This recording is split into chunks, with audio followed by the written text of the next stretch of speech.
nabasa akong article, sabi nila, pagka daw ang tao nakaka-receive ng compliment, nag-iiba daw yung mood niya sa araw na yon. Parang alam mo yun, parang feeling niya ang perfect ng lahat.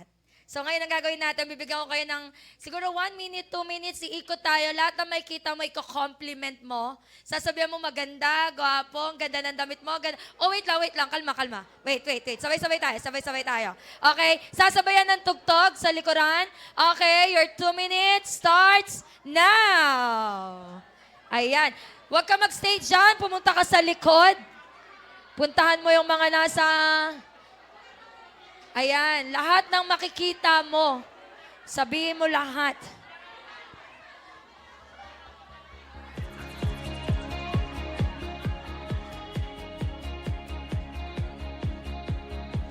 Ayan. Alam nyo, life giver bin yan. Sige, napaawa tayo. Alam nyo, life giver bin yan, lagi ako nandito, pero nakakatampo kayo, no?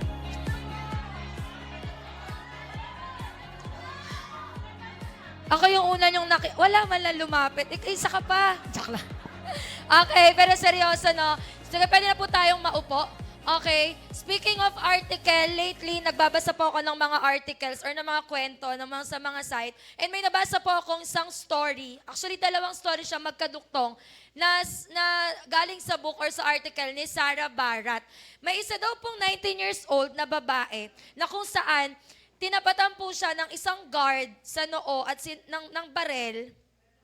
Pero nga ng 19 years old. Hindi, tsaka. Wala kang baril dito. Okay. No, sa village ng Laos. Tapos sabi ng guard, if you continue to be a Christian, I will kill you. No, sino nakaranas na ng ganyang klase ng threat? Diba? Yung babae po, ang pangalan ay May. Actually, May yun. No? Pero gawin ko na lang May kasi anong hirap sabihin nung May. Baka isipin nyo ako. Okay? So, balikan natin. Yung babae po na yon, 3 months pa lang po siyang Kristiyano. 3 months pa lang po mula nung tinanggap niya si Lord. Okay? So, backtrack tayo ng kaunti dun sa 3 months. 3 months before, bago niya tinanggap si Jesus, she's fighting a 5-year battle of thyroid cancer. Okay? At may taning na ang buhay niya. Ang sabi sa kanya ng doktor, 3 buwan na lang, mamamatay ka na. No, 3 buwan na lang, matatapos na ang buhay mo. So, sobrang desperate ng babae ni May, yung ate niya na Christian, no, sabi niya, gusto niya sumama doon. Sige nga, sama ako sa'yo. So, hindi to mga sumama sa mga kapatid niya. Wala. Nabudol na lang, nabudol. Hindi, wala. Okay? No, sabi niya, nung nandun na siya sa church, she prayed a dangerous prayer. Sabi niya, if you are a real God, you heal me and I will serve you until I die. Sabi ng babae. No, kinagabihan na naginip yung babae kung saan nakakita siya ng 200. Hindi pera. Alam ko mga pera tayo, pero hindi 200 pesos. 200. No, isang daan na puro may itim. I mean, maitim yung daan. Wag mo tinakatabi mo. Dark. Paano mapapagandahin? Full of shadow. Basta madilim. Yan. Tapos, bakit niyo hinahawakan yung katabi niyo? Daan to daanan. Tapos, isang daan na puro mapuputi. Parang tama yung pagkakahati ng... Joke lang. So, ngayon, dun sa dream niya, dun sa dulo ng daan na maputi, no, na sobrang puti, merong taong nakatayo. Tapos inaabot siya, ang sabi, come to me. No, that day na naginip siya, dun sa dream niya, ang pinili niyang daan ay yung dun sa puti. Okay, this is a real story. No, pinili niyang daan is yung dun sa puti, then lumakad siya papunta dun sa tao na yon. Then bigla siyang nagising. Then paggising niya, iyak siya ng iyak. Then sabi niya sa ate niya, inanap niya ang ate niya, sabi niya, na gusto kong maniwala kay Jesus. Sa Jesus na sinasabi mo, pagalingin niya ako o hindi. Okay, so that day, tinanggap niya si Lord. A month later, check-up revealed that her cancer was completely gone. No, don't get me wrong. I'm not preaching here about the gospel of healing. Okay, hindi po, healing gospel, hindi po. No, kinukwento ko lang, this is a real story. No, at dahil doon, lalo siyang naging committed. Sino dito na sinagot yung panalangin, lalo siyang naging, galing. Gusto ko yan, Okay, but while she's serving, no, hindi niya nakita na pwedeng hindi pala siya, sabi, di ba kanina, 3 buwan na lang mamamatay na siya? Na pagdating ng 3 buwan, hindi nga siya mamamatay sa sakit, pero mamamatay siya dahil kay Jesus. Nagets nyo? So balik tayo sa story. In response sa sinabi ng guard sa kanya na if you continue to be a Christian, nasa current story na tayo if you continue to be a Christian, I will kill you. Sagot niya, you can kill my body but not my spirit. Kala mo Oh. The woman made her choice. At hindi niya babawiin yon. No? After May boldly proclaim, alam nyo, sabi niya, you can kill my body but not my spirit. Binaba nung guard yung baril niya at umalis. Once again, God had brought her life back from the brink of death. No? Still, nabuhay siya, pero still, nasa constant danger ng persecution. Pero alam mo, sabi ng asawa niya, okay, nagkaroon ng asawa, di ba? Sabi ng asawa niya, but next po, yan, when you try to avoid what God says, you try to build your own kingdom. Either you listen to God's word or you listen to the world. We must follow God's conviction and obey what God says we must do. Ganda na sinabi ng asawa niya, no? Kaya dapat talaga yung mga pipiliin yung mapapangasawa, yung mga ganyang magsalita Tama ako ng choice. Uy, sama ko po yung fiancé ko. Uy. Tagal kong inantay itong pagkakataon na ito, yung i-acknowledge yung partner. Mamaya may pa-Gcash na naman to sa akin. Joke lang. No, imagine mo kung asawa niya, puro dapat kasi, Several years later, same story sa ibang parte ng mundo, may isa pa pong babae, 24 years old woman na ang pangalan ay Jaylene, na humanap din sa 2 choices kaparehas ni May. No, etong babae na to na si Jaylene, magaling po siyang soccer player at talagang bumubulusok yung karera niya sa soccer. In June 2017, 27, maganda lang, hindi perfect. In June 2017, she was invited to play 2 international games for America. Magre-represent siya ng bansang Amerika. It was a dream come true. At talagang rare opportunity. Amen? Kasi 2 international game Galing kasi mag-soccer no? Pero days before the event, sabi ng group nung magre-represent sa American team, no, sabi, may requirement sila. Days na lang to bago yung game Ang sabi, required silang magsuot ng rainbow jersey to honor the LGBTQ community for Pride Month. Jaylene's biblical convictions on marriage and gender now clash with her career, and she had to make a decision. Would she compromise her beliefs and wear the jersey? Or aalis na lang siya sa team and compromise her career? Kayo po. Pakitagalog. Translate nyo na lang. Now, backtrack ulit tayo ng konti sa buhay niya bago niya tanggapin si Lord. Nung junior year niya sa college, nakaramdam po itong babae na to ng sobrang sakit sa left leg niya. Dahil sa blood clot, para ma-save ang buhay niya, sabi ng doktor, kailangan siyang lagyan ng stent. Yung stent po, para siyang tube, o parang tubo, para ma-keep open yung area ng artery niya, pero ang consequence noon, hindi na siya makakapag-soccer. That was on her junior year, Backtrack lang ng konti, wag kayo malilito. Okay? So sabi niya, may prayer din si Jaylene few years ago, nakamukha ng prayer ni May. Sabi niya, she desperately say or pray to God that night bago siya operahan. Lord, if you allow me to play soccer, this is always going to be for you. Yun yung promise niya. The next day, her doctors discovered, this is a true story as well. The next day, her doctors discovered that the blood clot was miraculously gone. The next day lang. Ever since that day, tuwing maglalaro siya, ito ay para sa glory ng Diyos. No, kaya walang nakakapagtaka bakit sobrang excellent niya, sobrang ganda ng karera niya. Okay? Until that day, balik tayo sa current day, no, sa present, nung kwento, until that day, na need niyang magdesisyon. Would she place her commitment to God above her soccer career? Katulad ng pinangako niya. Alam mo, after 3 days of seeking the Lord, umalis si Jaylene sa team at piniling i-give up yung pangarap at opportunity niyang makapaglaro ng 2 international games. She made her choice. No? At dahil doon, kala ko yun na lang yung masakit, no? Hindi ka makapaglaro, hindi ka makarepresent. Pero alam niyo yung pinakamasakit na part doon? Dahil doon, nabash siya ng malala sa social media at lagi siyang nabubuto tuwing maglalaro siya. No? Sa lahat ng sumunod niyang laro, binubo siya. Ang daming panguhusga na nakuha sa sports writer. Sa mga sports writer, sinubukan niya sumali sa Women's World Cup pero di siya pinasali. No? Ang dami sinasabi sa kanya sa social media, homophobic, etc. and etc. No? But despite all, she remained faithful in following God's conviction in her life. Nasa PowerPoint po yan. No? She remained faithful in following God's conviction in her life. You know what? Jaylin and May may be 8,000 miles apart. Pero may common denominator po ang story nila. Tanong niyo ako, ano yun? Lakasan niyo po. They obey God's conviction. Sabi mo nga, conviction. At yan po ang pag-uusapan natin ngayong umaga. Hindi si May, hindi si Jaylin, pero conviction ng isang unfamous Bible character na servant na nagpakita ng pagsunod sa godly conviction sa buhay niya. At yan ay walang iba kundi si Uriah the Hittite. Sino po nakakakilala kay Uriah? Patingin po ng kamay. Amen. Okay, so ang title po ng pag-uusapan natin is The Conviction of Uriah. Pero bago yan, mananalangin tayo. Tatayo po tayong lahat.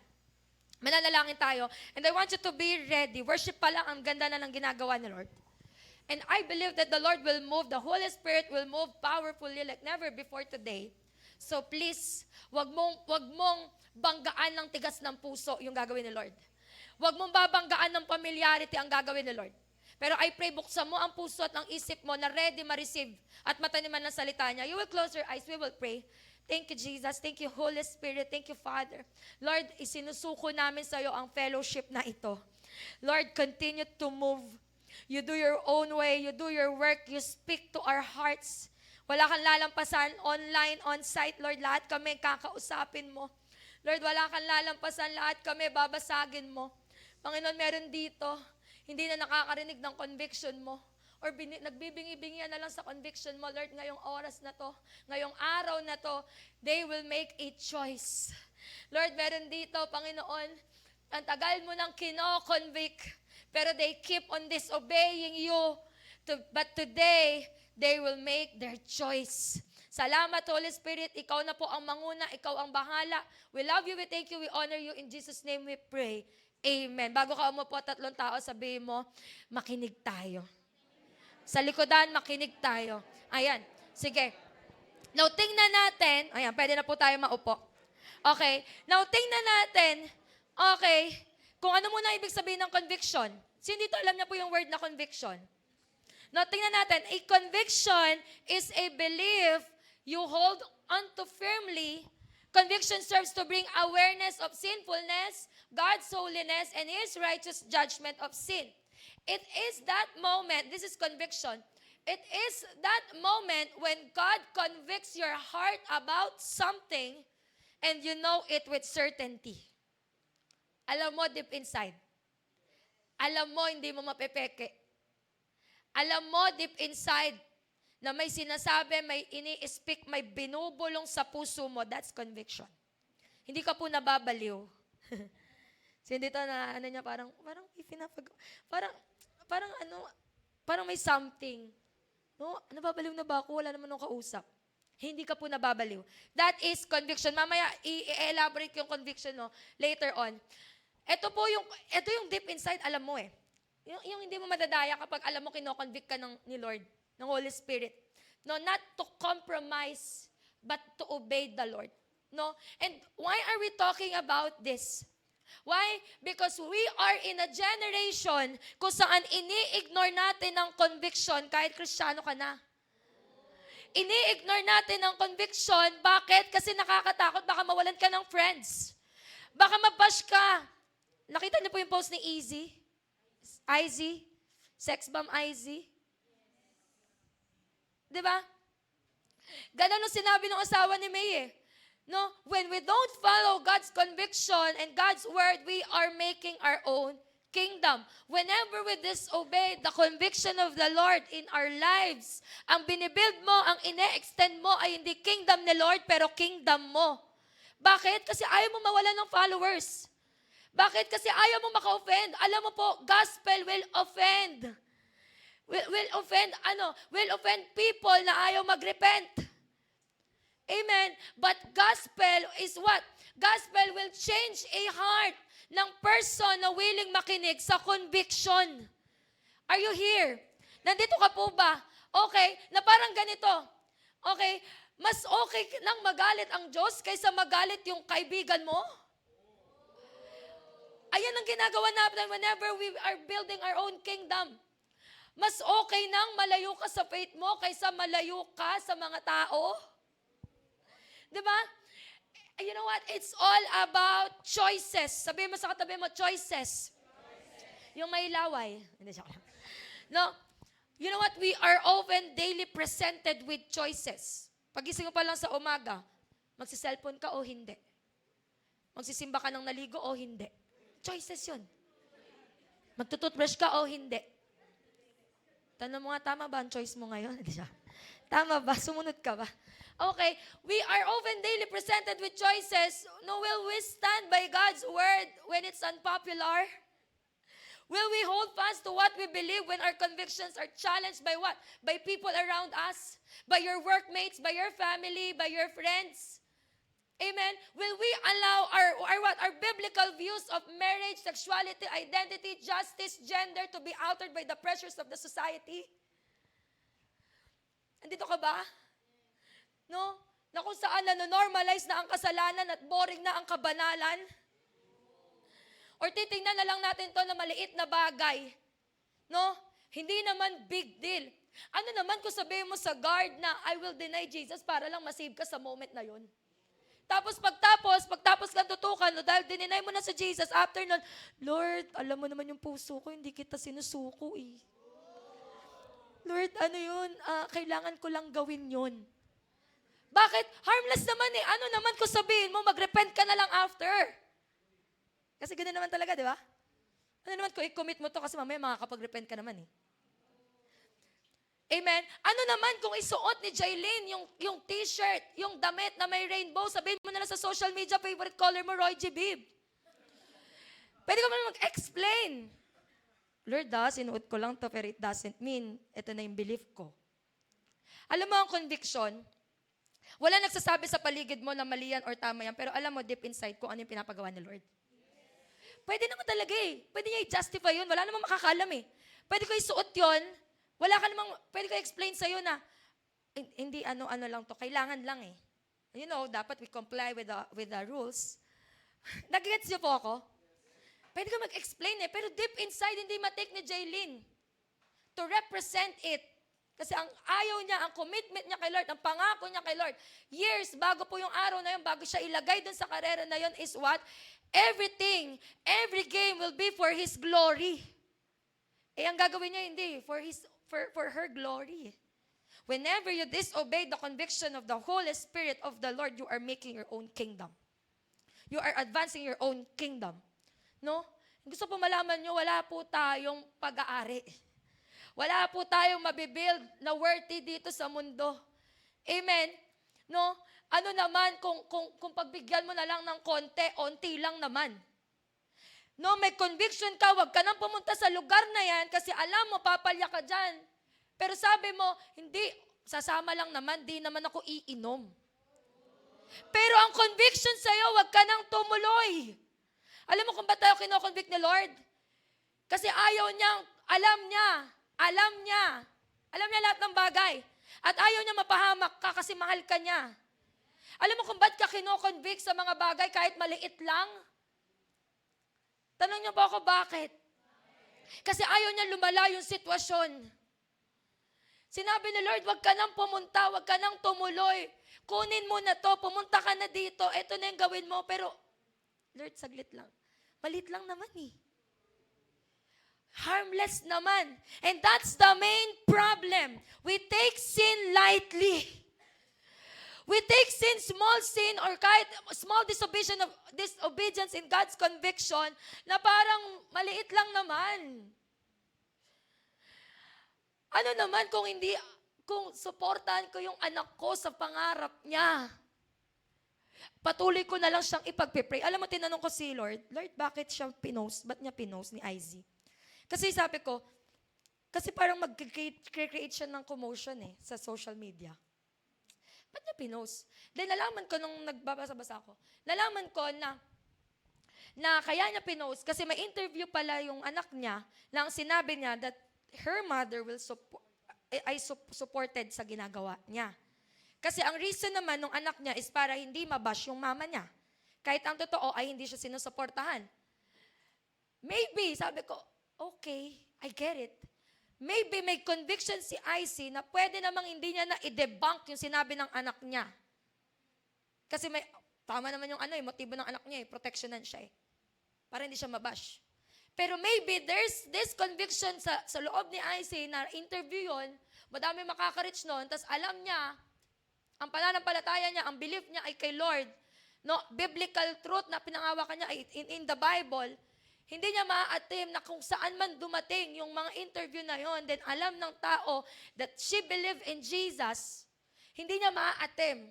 No, maybe there's this conviction in her heart na kailangan niya sabihin na hindi siya, na ang pagmamahal niya ay hindi pagtotolerate ng kung ano man yung, kung ano yung mali against dun sa biblical truth na pinangahawakan niya. Sabi ko, okay. Kaya siya nag-post. Kasi inisip ko, bakit nag-rate lang ng commotion? Pero lang, ang tapang. Sabi ko nga sa Moms Life Group po yung hinahawakan ko ngayon. Sabi ko sana, imagine ko ang mga moms ay may paninindigan at may obedience sa conviction. Amen? The problem is we take sin lightly. Ini-ignore natin yung maliliit na conviction. Bakit? Maliit lang naman Harmless lang naman. No? Well, in fact, it will affect our what? Our faith in the Lord. You know what? Taking sin lightly means taking God for granted. Conviction sa'yo, humingi ng tawad. Hindi, Lord. Dapat ganito. Conviction sa'yo, ikaw unang lumapit. Hindi. We take God for granted. You know what? Sin does not only hurt God, it angers Him. No matter how small it is. No matter how big it is. Sabi nga nung author dun sa nabasa kong article, si Sarah, sabi niya, the measure of our obedience isn't found in the greatness of the act, but in how we stick to the Word of God for the sake of Christ. Amen. Now focus, ganda ba? Now focus po tayo dito sa isang tapat. Balik na po tayo sa pag-uusapan natin, no. Focus tayo dito sa isang tapat na lingkod ng Diyos na nag-stick sa conviction niya in his relationship to God, with God.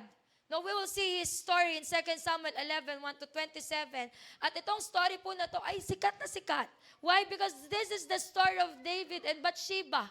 Kilala niyo si David and Bathsheba? Si Uriah. Okay? Now, most of the time, ang highlight po ng 2 Samuel 11 ay kung paanong nagrepent si David. Paanong naging man after God's own heart si David. Paanong na-abuse si Bathsheba, but not with the story of Uriah. Hindi yung story ni Uriah. Alam mo, nag-try ako mag-search sa YouTube kung may topic. Wala akong makitang Uriah. Parang, bago yung araw na to, kasi dapat part 2 ng series, bago yung araw na to, kasi lagi natatopic si David tsaka si Bathsheba, yung story na yun sa church. Parang siguro 2 times na siya nababanggit. Tapos sabi ko kay Nard, alam mo, lagi na lang hindi na si Uriah, aaralin ko to si Uriah. So through 3 weeks, 2 weeks, binabasa ko na si Uriah bago yung araw na na-assign ako mag-preach. No? And wala po akong nakita, hindi po, we don't hear a lot about this faithful man named Uriah. Sa Bible may 2 Uriah. Yung Uriah na Hittite, itong pag-uusapan natin sa 2 Samuel, at yung Uriah na isang priest dun sa book ng Ezra at Isaiah. Yung pag-uusapan natin ay yung Uriah na ito, si Hittite. Okay, tingnan natin, mabilis lang. Sino si Uriah in 2 Samuel 11? No? Letter A, he is the husband of Bathsheba. Asawa po siya ni Bathsheba. 2:11 verse 3, ang first mention ng pangalan ni Uriah ay ang verse 3. No, first mention is important in the Bible. Bakit? It says a lot kung ano ang patungkol sa'yo. Pero tiningnan ko, wala talagang ibang mention ang Uriah. Diyan lang, kung saan, nung panahon na tinanong ni David, anong pangalan ng babaeng naliligo? At ang sagot ng servant niya, siya po si Bathsheba, asawa ni Uriah. Okay? Pangalawa, sino pa si Uriah? Uriah is a Giborim. Pag sinabi pong Giborim, no, 2 Chronicles 11 and 2 Samuel 23, nandiyan po yung list ng mga Giborim. Giborim is a Hebrew word that can be glossed mightiest. No? Ito po yung mga intensive for gabar. In the Hebrew Bible, it is used to describe people who are valiant. May soldier na, tapos may mga nakalinya pa na matitinding soldier, sila po yung giborim. Meaning to say, si Uriah po ay part ng what? 30 mighty men na naglingkod sa pamumuno ni Haring David. Ito yung mga sinala na. Okay, lahat naman ng soldier magagaling pero ito yung mga sala. Yung mga may highest, na may mga matataas na ranggo. Okay, sa 2 Chronicles 11 and 2 Samuel 23, may kita po natin yung list niyan. Okay, and pangatlo, sino po si Uriah? Okay, siya po ay isang Hittite. Okay, 2 Samuel 11:3, verse 6, sabi dyan, and David sent someone to find out about her. The man said she is Bathsheba, the daughter of Eliam, and the wife of Uriah the Hittite. Ang Hittites po were among the enemies of Israelites. He is a Gentile. Hindi siya taga-Israel. Hindi siya Israelite. Hindi siya Jew. Hindi siya part ng lahi ni David. No, sa katunayan, part siya ng malaking kaaway ng Israelite. But although he is a Gentile, he came to know the God of Israel. Maybe katulad ni Itay, naalala niyo si Itay, yung loyal. Okay, maybe katulad ni Itay, na isa ring Gentile, narinig niya din yung mga story ng ginawa ni Yahweh sa buhay ng Israelites. Or sa ginawa ni David sa buhay nila or sa story nila. No, kasi katulad ng sinabi ko kanina, bakit ko hina-highlight yung first mention? Kasi wala pong story sa Bible na pinakita bakit siya napunta sa army ni David. Wala. Ang story na lang na pinakita, isa siyang Hittite, na part ng mighty men, okay, hindi lang nag-serve kay David, pero maging sa God of Israel na si Yahweh. That's it. Kung titingnan natin maigi, yan lang po siya. Hindi po siya sikat. Mas majority nga, hindi siya kilala eh. Mas kilala niya si David, tama. Sino dito mas kilala si David kaysa kay Uriah? Si Bathsheba kaysa kay Uriah? No? Pero ang tindi ng buhay. Tingnan natin, ano yung mga conviction na pinakita ng buhay ng isang Uriah na hindi sikat, na kinompromise ni David, a man after the heart of God. Nakikita nyo? Magkakaroon po tayo dito ng contrast, no? Ng conviction. Ano yung mga inobey na conviction ni Uriah? Okay, na pumalya si David na i-obey. Are you ready? Number 1 is this, commitment over complacency. Uriah obeys the conviction to be committed, and David chose to be complacent. Verse 1 pa lang, in the spring at the time when kings go off to war, David sent Joab out with the king's men and the whole Israelite army. Nandun si Uriah sa sinend. They destroyed the Ammonites and besieged Rabbah, but David remained in Jerusalem. Alam niyo na po yung story. Sino po new friends? May new friends po ba dito? Sinong hindi nakakaalam ng story ni David and Bathsheba? Alam natin lahat. Okay. Papainom lang po akong tubig. Okay lang.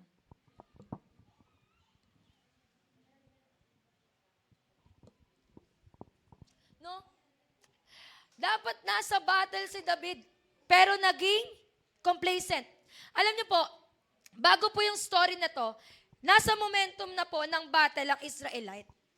Nasa momentum na sila, and then there's this season na bawal silang maglaban-laban. Okay? So, uminto muna sila sa battle. Nasa momentum, kasama si David ng army niya, nasa momentum na, and then dumating ang season na kung saan hindi pwedeng mag-battle because of the season. Yung mga hari, yung mga lahi. So they stop. Now, in the springtime na, ibig sabihin ng springtime, pwede na ulit gumera, pwede na ulit mag-battle, nasa momentum na, committed na, etc. Ang pinadala niya na lang nung pwede nang tumuloy yung army niya. And he remained in what? He remained in Jerusalem. No, as we will see, David's decision to be complacent led him to commit biggest sins. Dami kasi. In his life and disaster, malaking lamat sa buhay ni David. Ano yon? Adultery and murder. Simple lang naman eh. Ano naman, nagpahinga lang naman ako. No? Alam niyo po, wala pong masamang magpahinga. Pero deep inside, alam natin kung ang conviction natin ay tumuloy. Deep inside, alam natin kung ang pinapagawa ni Lord sa atin ay tumuloy. Wala pa masama magpahinga. Magpahinga ka. Hindi ka Wonder Woman. Hindi ka robot na hindi napapagod. Magpahinga ka. No? Pero ang totoong pahinga, hindi maglalayo sa'yo sa presensya ng Panginoon. Ang totoong pahinga, hindi maglilid sa'yo para mag-commit ng mga bagay na makakapagpasakit ng puso ng Diyos. Amen? Kasi we take rest minsan as an excuse na lang. Are you here? We take rest minsan as an excuse not to be committed. Pagod ako, etc., etc. Oo naman. Mapapagod tayo. Pero you know the conviction. Mamaya explain ko po pa po yung mas malawak about conviction. No? Dahil wala sa battle si David, in verse 2 to 5, nakita niya si Bathsheba. She lust over her, and kahit alam niya may asawa, sinipingan niya pa rin ito. And later on, nagbunga ang kasalanan. Nabuntis ang asawa ni Uriah na si Bathsheba, isang haring naging complacent. Sa kagustuhan takpan ng kasalanan, verse 13, sinubukan niyang i-deceive si Uriah na tumabi sa asawa niya para ano? Para hindi si Uriah ang mapagkamalang ama. 'Di ba? Para hindi bumigay. No, pero hindi bumigay si Uriah. Kasi alam mo, ang mga committed, hindi basta-basta bumibigay. Kaya last resort ni David, murder. Dahil warrior nga si Uriah, in verse 14 to 27, inutusan niya ang commander-in-chief na si Joab na ipwesto si Uriah sa harap kung saan matindi ang gera. Para ano? Para mamatay siya. Pero hindi lang po basta pinapwesto sa harapan. Ang sabi ni David, ang instruction ni David kay Joab, punta mo sa harapan si Uriah, tapos lumayo kayo. Sakit. Kakainis. No, dinaanan ko lang saglit, mamaya ilalabas ko po yung mga verses. No, or kaya kung may Bible po kayo, pwede po, labas niyo po yung Bible niyo, samahan niyo po ako, para i-check niyo po kung tama po yung pinagsasabi ko. No, yung simpleng complacency ni David, nag-lead sa adultery and murder. Kaya wag mo sasabihin na simple lang naman, na harmless lang naman. Bakit kaya tayo kino-convict? Kasi yung harmless na sinasabi mo, yung simple na sinasabi mo, it can destroy you. Kaya tayo kino-convict kasi yung harmless na sinasabi mo na parang hindi naman, maliit na bagay lang naman to, it can lead you to destruction at hindi lang ikaw, pati yung buong pamilya mo. Bakit? Kasi ang resulta sa buhay ni David, hindi lang sa kanya, pero sa mga anak niya. After niyan, yun na yung nagkagulo. Naalala niyo si Itay? Prequel. ng story, hindi, joke lang. Okay? Nagpapakita lang ito na tumitindi po ang temptation whenever we disobey the conviction. You know what? Sin becomes stronger when we become too complacent. Nasa PowerPoint po. And when we don't do what we are supposed to do. Biruin mo, lahat ng hari nasa battle, pero nag-compromise si David. Naging complacent to go to that battle na mukhang harmless naman, baka pagod. Pero nag-lead sa matinding consequences, damay ang lahi. Kaya huwag mo po sasabihin na na patungkol lang sa'yo yung mga disobedience mo. Hindi. Gusto niyo po makarinig ng good news? Yung obedience mo, it will affect also your families. Same with your disobedience. Amen? Amen po ba? No? Meaning our complacency ay kino-convict, even our complacency ay kino-convict sa atin ni Lord. Anak, masyado ka ng tambay. Masyado ka ng, hindi Lord, okay lang, next week ko na lang pupuntahan. 3 buwan mo nang hindi nila life group yung disciple mo. Sobrang complacent mo. Hindi okay lang yan, nandyan lang naman yan. Hindi okay lang yan, naiintindihan naman nila ako. Even our complacency ay kino-convict ni Lord sa atin. Tagal mo ng Kristyano, 6 na taon, 7 taon. Pero complacent ka pa din na hindi mapupunta rin yung mga magulang ko sa bahay. Hindi mo nga sinusunod yung conviction na i-share si Jesus eh. Hindi mo nga sinusunod yung maliliit na conviction na magugas ka ng pinggan. Hindi natin, yung mga maliliit na conviction na yun, magtiklop ka ng mo. Magtiklop ka ng mo, tapos magugulat yung nanay mo. Tapos pag nagulat yung nanay mo, alam mo, minsan si Lord, specific naman siya mag-instruct eh. Ayaw mo lang talaga sumunod. Bakit? Kasi meron ka ng gusto. Amen? Alam mo bakit kinoconvict sa atin ni Lord ng complacency natin? Tanong niya ako bakit? Kasi ang totoong lingkod na Diyos, may maayos na commitment. Nakaka-burden na. Kapag naintindihan mo yung gospel, pag naintindihan mo yung ginawa ni Jesus sa buhay mo, ang resulta nito sa buhay mo ay hindi maging complacent. Ang resulta nito sa buhay mo ay buhay na committed. Hindi committed na lang yung isip natin. Kaka-disobey ng kaka-disobey. Amen? At yun ang conviction ni Uriah, commitment. Inawitan siya eh. Alam mo yun? Hindi ako bibigay. No? Alam niyo ba na him being part of Giborim despite being a Gentile ay nagpapakita ng matinding picture of commitment? Tanong niyo ulit ako, bakit? Pwede lakasan niyo po. Wala ba kayong conviction na sumunod? Hindi, joke lang. Okay? Kasi hindi po pagkakatiwalaan ng hari ang ibang lahi. No. What do I mean? Uriah wasn't just any ordinary soldier. He rose in the ranks of David's military. And somehow, because of that commitment, na umabot ka ibang lahi ka, umabot ka sa high rank, imposible yun. Magagawa lang yun ng mga taong committed. No? And somehow, because of that commitment, binigyan siya ng pabor. It is the Lord who promotes him and gives favor. Alam mo anong favor niya? Tanong niya ako ano? Si Bathsheba. Sino mga single dyan? Alam mo, ang ganda ni Bathsheba. Tingin po kayo sa, sa harap. Siyempre, babae ako eh. Siyempre, babae. Charot lang. No? Bakit po naging favor si Bathsheba? Si Bathsheba po ay hindi basta ordinaryong Israelite. Galing po siya sa mga noble family. Sa verse, makikita natin, sabi po ng verse, may reason ba't binanggit yung tatay niya eh. Si Eliam, lolo niya si Ahithophel, yung lineage ni Bathsheba ay may high position sa kingdom ni David. Hindi ka basta-basta makakakuha. Eto ka tas eto ka lang. Diba yung mga ganyan sa mga story? Eto ka lang hindi siya ganito eh. Committed siya eh.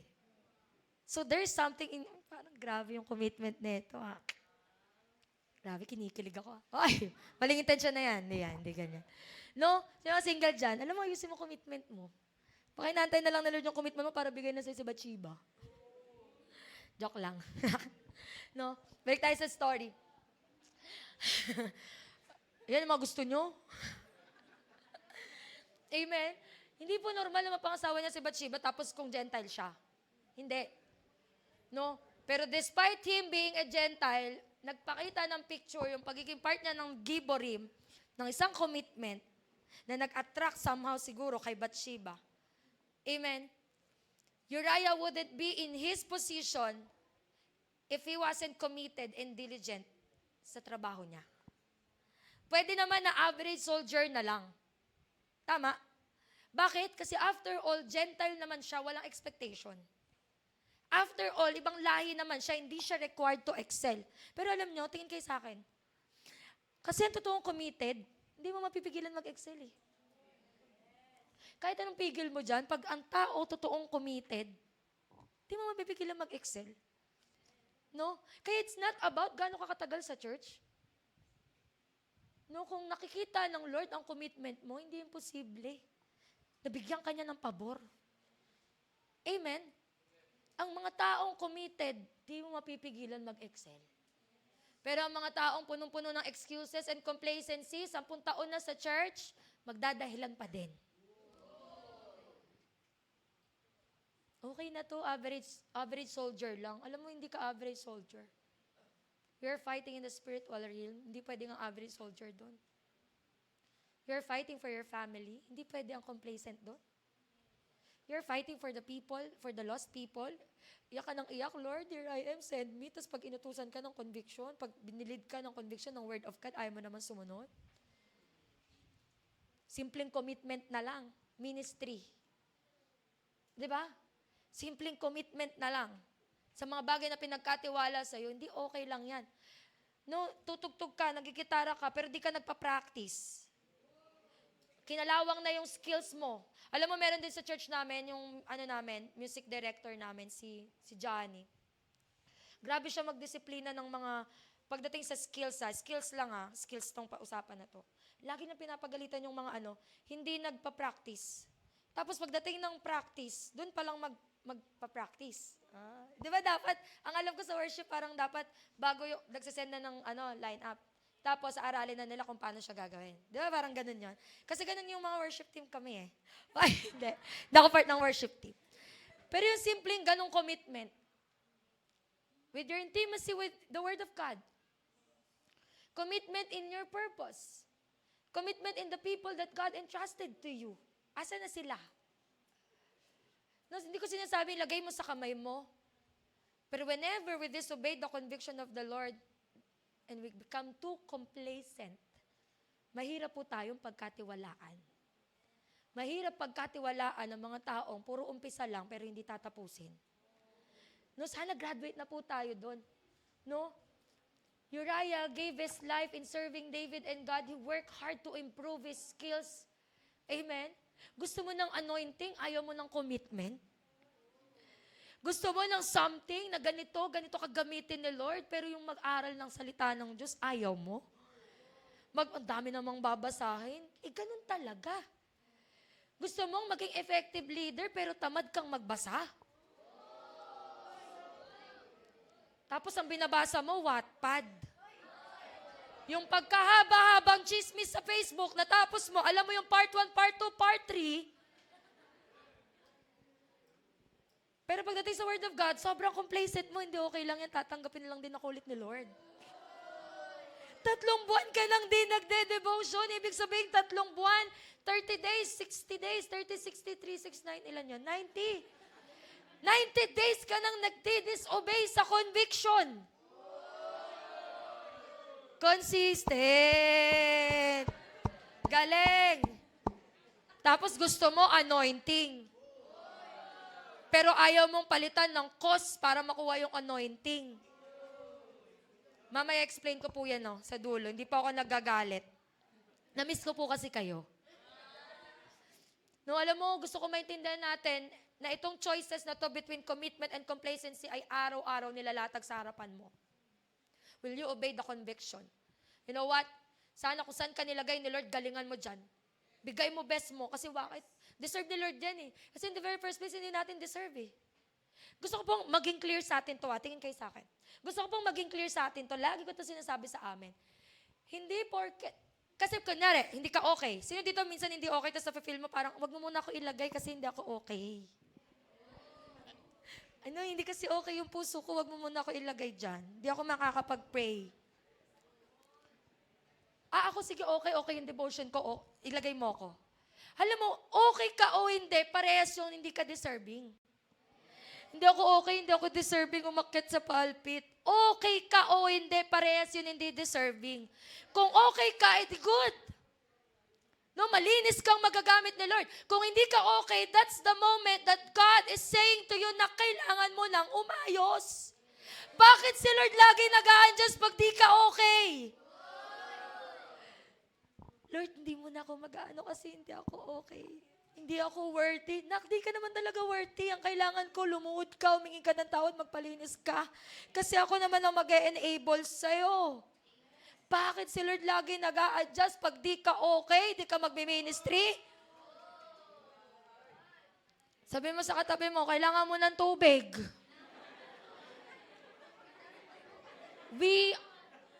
Every day of our lives, the Lord is convicting us whether you will obey to be committed or to be complacent.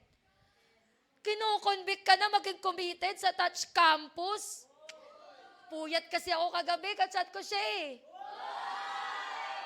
Alam mo, pag mga pag-ibig talaga, ganyan reaction nyo. Nakakagigil. Yung mga nasa online, kasama kayo dito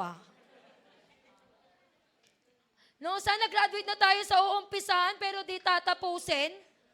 Tatamad-tamad pagdating sa purpose. Alam mo, wag tayong mag-dwell sa comfort. Bakit? Kasi discipleship, walang comfort sa discipleship, walang comfort sa ministry, walang comfort sa service. It will really stretch you. Amen? Pwede ka magpahinga. Pero baka 3 taon ka na nagpapahinga. Baka naman. Amen? Hindi pwedeng bonding lang sa life group pero walang growth. Sa mga disciple ko, wala na tayong bonding coach, puro na lang word of God. Kaysa naman tayo puro banding, wala naman tayong word of God. Anong gusto nyo? Pero nag-banding po kami. Pwede yun, mag-banding po kayo. Sa live group class, tinuturo po yun. Mag-banding po tayo. Sabi po ni Bishop sa akin, dati sa amin, sa church, 2017, hindi ko ito makakalimutan. Hindi pa ganun ka-establish yung life group ko nun. Sabi niya, kahit gaano kalaki ang life group, kung walang namang pumapasok na new friend kasi lahat complacent, pabanding-banding lang, later on mawawala yan. Hindi pwedeng banding-banding lang, kape-kape lang. May kape tayo, mag-life group ka lang, pag McDo, pag bahay, ayaw mo. Ayoko na, tama na. Alam mo, sabi ni Bishop sa akin, sabi niya sa amin, later on, kapag ang life group hindi napapasukan ng new friend kasi ang mga tao, mga disciples sa loob ng life group complacent, na okay lang, masaya naman tayo eh. Later on, mawawala yan. I've seen a lot na ang gusto lang banding. Ang gusto lang, saya lang, no? Pero pag discipleship na wala na, alam nyo, wag kang papayag na life group nyo, walang new friend. Wag tayong papayag ng church natin, walang new friend. Bakit?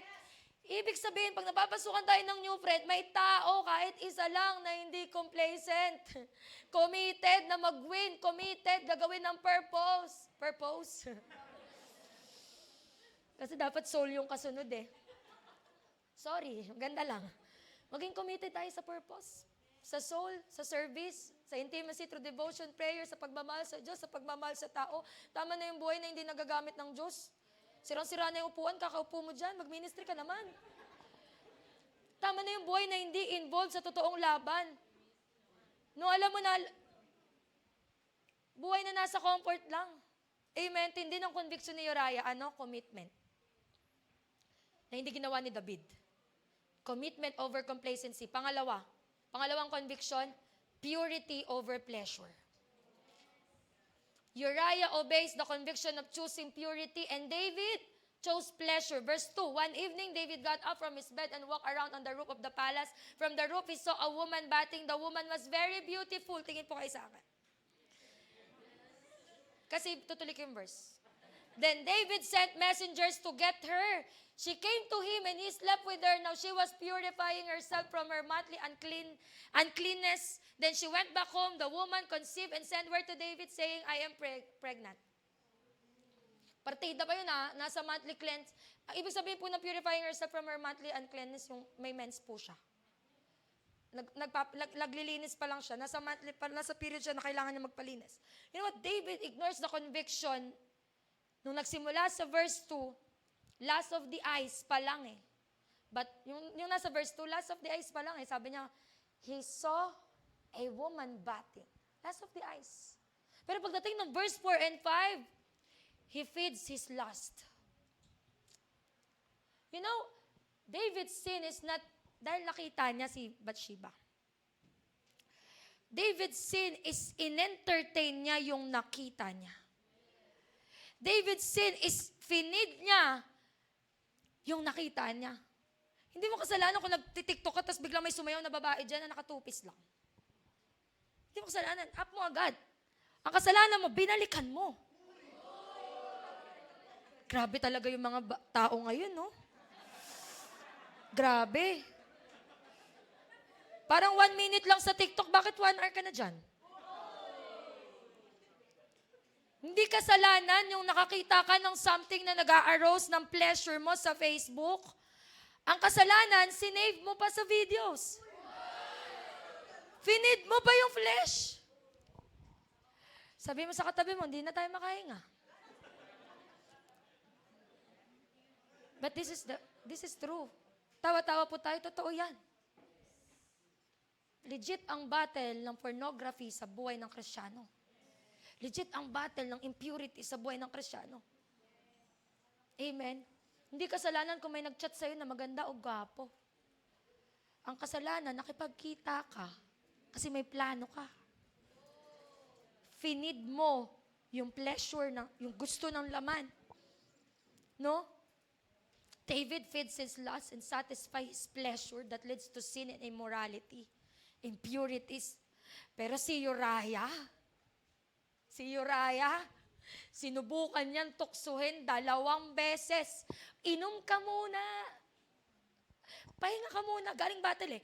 Sabi ni David pagbalik, Uriah, punta ka sa bahay mo. Pahinga ka muna. Mag-bebe time ka muna kay Bathsheba.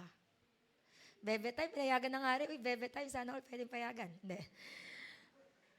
O kaya, dalhin mo tong pagkain, inom kayong alak, para maganda ang bebe time nyo. Alam mo? Grabe si Uriah. 2 beses siyang tinukso, di siya bumigay. Alam mo, sabi niya kay David, verse 11.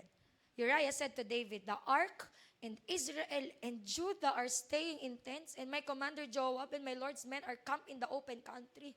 How could I? Sabihin niyo nga po, how could I? With conviction, how could I? Sana umabot ka sa prayer na sinasabi mo, paano ko maa-attempt mag-enjoy pa dito sa kasalanan, ang laki ng battle sa pamilya ko. How could I commit this thing? Ang laki ng battle sa life group. Ang daming soul na nawawala. Ang daming soul na namamatay. How could I? How could I enjoy wine? How could I enjoy my wife? Wala mo sa totoo lang, di naman kasalanan kung makipagsiping siya sa asawa niya eh. Utos ng hari eh. Nagtataka talaga ako, bakit niya disobey yung utos ng hari? Eh, ang utos ng hari, hindi. Napabali. Pwede niyang i-justify, sabi naman ng leader ko eh. Pumayag naman yung leader ko eh. Pwede niya i-justify. No? Pero alam mo, malakas ang conviction ni Uriah. I will not choose pleasure over purity. I will not choose wine over the real battle. Yung ark, nasa labas. Yung head ko, yung si Joab, nasa labas. Yung army, nasa labas. Tapos papasok ako dito, how could I?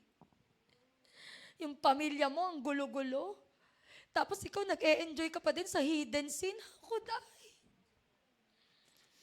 Yung life group mo, yung career mo, yung pinagkatiwala sa'yo ni Lord, tindi ng battle, tapos ikaw nag-e-enjoy ka pa din sa wine, nag-e-enjoy ka pa din sa sin, nag-e-enjoy ka pa din saan? Sa impurities, how could I? Sana umabot tayo sa Lord sa time ng prayer natin, Lord, hindi ko magawa. Hindi ko magawa na i-commit tong bagay na to, tapos nakikita ko, laki ng battle. Hindi ko magawa na na masaktan yung puso mo. Tapos yung pinagkatiwala mo sa akin, nandun, ang laki ng battle.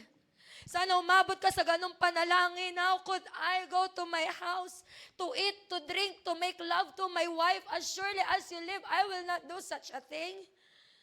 Bakit? Conviction niya, purity. Bakit? Lumalaban siya eh. Ayaw niyang ma-distract. Ayaw niya ma-out of focus. Bakit? Ang laki ng laban. Momentum na eh. 2 beses siyang tinukso, niyaya, pero hindi bumigay. Pwede ba sabihin mo sa katabi mo, huwag kang bibigay. Pero magbibigay tayo ng tithes. Oo, magbibigay. Huwag kang bibigay. Amen? Sana maalala mo, pag tinutokso ka na, how could I? Eh, ang ganda nang nangyayari sa life group ko. Tapos, dahil pinili mo yung pleasure, hindi mo ba alam na pwede maapektuhan kung ano nangyayari ngayon sa life group mo? Sa ministry mo? Sa calling mo? Amen? Niyaya, uminom, pleasure. Kumain, pleasure. When was the last time na nag-pray ka and nag-fasting ka? Dahil sumunod ka sa conviction na kailangan mo mag-fasting. Amen? He obeys the conviction to choose purity. Bakit? Anong matinding fuel niya? Tanong niya ko anong fuel niya. Tanong niya ko ano? The presence of God. Sabi niya, the ark. Ark signifies the presence of God on those times. Ang ark po nun, dala-dala pa. Ganito nangyayari nun. Hindi pa siya yung steady na temple. Yung ark po nun, tuwing may battle, dala-dala yan ng mga soldier, ng mga priest. Tapos kung asang battle sila, andun yung ark. Kung saan sila nagpupunta, kung saan sila i-stay, nandun yung ark. So, parang ang sinasabi ni Uriah, yung ark nasa labas. Ba't ako lalayo sa presensya ng Diyos? Ang pinaka matinding fuel ni Uriah, ba't sinunod niya ang conviction to live in purity, ay yung presensya ng Diyos. Di niya kayang umalis sa presensya ng Diyos. No? Nandun si Uriah kung asaan ang ark, sana nandun ka din kung asan yung presence ni Lord. We need to understand that without purity, it will be hard for us to enter His presence. Kaya pansin nyo, whenever we commit sins, na reason of our impurities, naaapektuhan nito yung posisyon at stand natin in the presence of God. Pakiramdam mo ang layo-layo ni Lord. Di ba? Kapag impure ang tao, kapag may nakocommit tayo, parang feeling natin ang layo ni Lord. Feeling natin, di natin maramdaman yung presence ni Lord. Why? Because God is holy. The Lord is holy. And so we ought to be pure. Dati na-explain ko na po yung purity matters. That we are not pure in our own works. But because of Jesus' finished work on the cross. Alam mo, huwag kang lalayo sa presence ni Lord. Kasi matindi ang tukso. Kahit nga minsan, nasa presence ka na ni Lord, may tukso pa din, di ba? Paano pa pag wala ka sa presence ni Lord? Amen? We are in a generation ng dali-daling i-compromise ng purity over pleasure. Alam mo, ang pansamantalang kasiyahan sa laman ay magdadala ng kapahamakan na pangmatagalan. Huwag kang papayag. Huwag kang magpapadaya. Huwag kang bibigay. Kung nag-compromise si Uriah sa conviction, kasi sabi naman ng hari kasi pagod na ako, galing laban kasi gusto ko ng comfort Gusto ko ng, alam mo yung pagod ako sa laban, gusto ko ng yakap ng asawa ko. Diba? Konti lang naman Saglit lang naman Siguro iba ang kwento. Pero hindi He followed God's conviction which David fails to do so. Kaya yung maliit na pleasure of the eyes ni David, nag-lead sa matinding consequence sa lahi niya. Huwag mo maliitin yung simpleng disobedience sa conviction, lalo sa purity. Kung alam mo sa lugar na yan, natutokso ka, huwag ka na magstay dyan. Alam mo, pag nagstay ka dyan, alam mo, bumibigay ka May conviction na sa'yo, huwag ka na magstay dyan. Ba't punta ka ng punta? Ang kulit mo. Alam mo, dyan sa lugar na yan, natitempt ka, bakit ka pumupunta? Kung alam mo sa tao na yan, bumibigay ka kahit alam mong mali, bitawan mo na. Alam mo, there's this conviction, lagi, may papabitawan sa'yo si Lord. Kasi nag-aagawan yung presence ni Lord dahil sa presence ng tao na yan. Kung alam mo sa habit na yan, natitempt kang ma-feed ang flesh mo, masatisfy ang pleasure mo, iwasan mo na. Mag-fasting ka sa social media, natutorn ka, puro ka pornography. Iwasan mo na, huwag ka na magstay, mag-fasting ka. And to successfully do it, kailangan yung gusto ng flesh, palitan ng gusto ng spirit. Kasi alam mo, magagawa lang nating sundin ang conviction to live a holy life kapag malakas ang spirit natin. Kaya huwag ka lalayo sa Word of God. Palakasin ang prayer life. Stay in the presence of God. Sabi mo sa katabi mo, stay. Stay. Joke lang. No? Do not compromise your purity. Amen. Ganda ng conviction ni Uriah. Una, anong conviction ni Uriah? Commitment over complacency. Pangalawa, purity over pleasure. Last conviction ni Uriah. Integrity over immorality. You know what? Uriah obeys the conviction of choosing integrity and David chose immorality. Sinabi ko na kanina, hindi bumigay. Tama? Hindi bumigay si Uriah sa pleasure. Ang ginawa ni David, murder.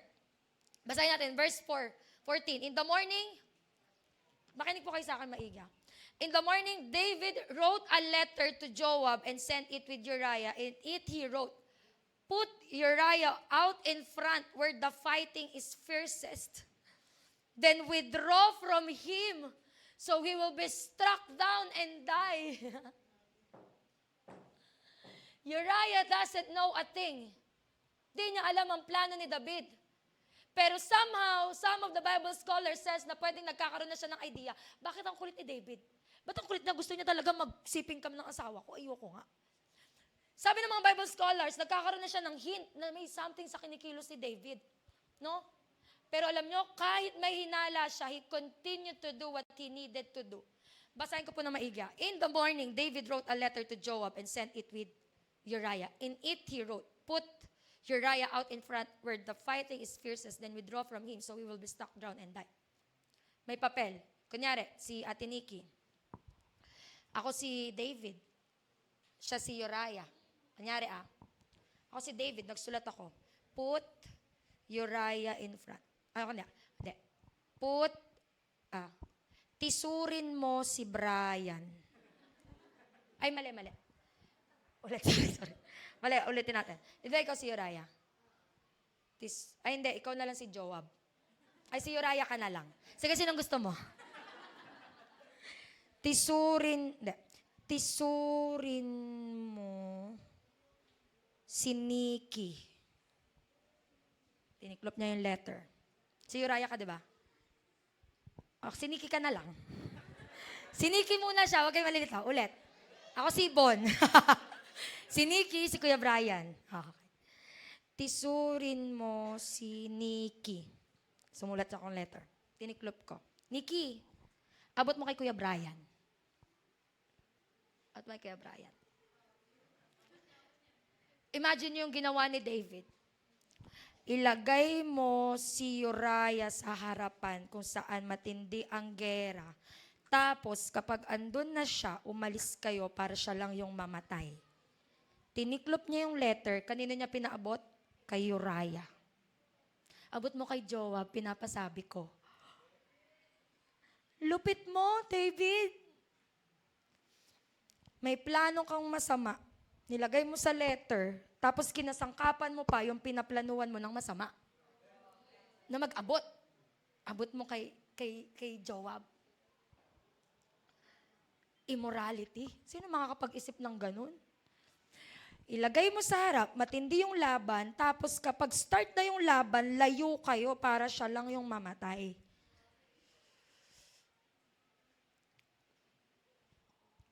Uriah doesn't know a thing, pero may hinala siya. But still, he continued to do what he needed to do and obey the conviction of living a life with integrity. Pwede niyang silipin yung letter. Pwede niyang tingnan. Kasi nagtataka na siya, bakit ganun si David? Pwede niyang silipin. Ano kaya yun? Bakit may letter si ano? Ano kaya yung papagawa sa amin? Diba? Si Uriah pa yung pinahawak ni David nung letter na nagpaplat sa buhay ni Uriah. Nakakaiyak. Ano sinusulat ko? Iyak ako eh. Na-imagine nyo ba? Hindi na nakonsensya si David, kinasangkapan niya pa mismo yung papatayin niya, yung biktima niya sa plano niya. You know what? Pwede niyang buksan yung letter. Kasi nararamdaman niya, kakaiba si David eh. Pwede niyang silipin na para lang mapacify yung sarili niya sa pag-overthink niya. Ba't kaya ganun si David? No? Pwede niyang gawin eh kasi wala namang nakakakita. Siya lang may hawak ng letter. Wala namang makakaalam. Pero alam mo, di niya ginawa. Why? Because his conviction is to live a life of integrity, may nakakakita man o wala. He respect so much David. Hindi niya kayang silipin kung ano yung utos ng hari. Ng hari niya. No? Integrity is this. It is being whole both in public and in private. Hindi ka lang okay kapag nasa stage. Hindi ka lang okay sa social media.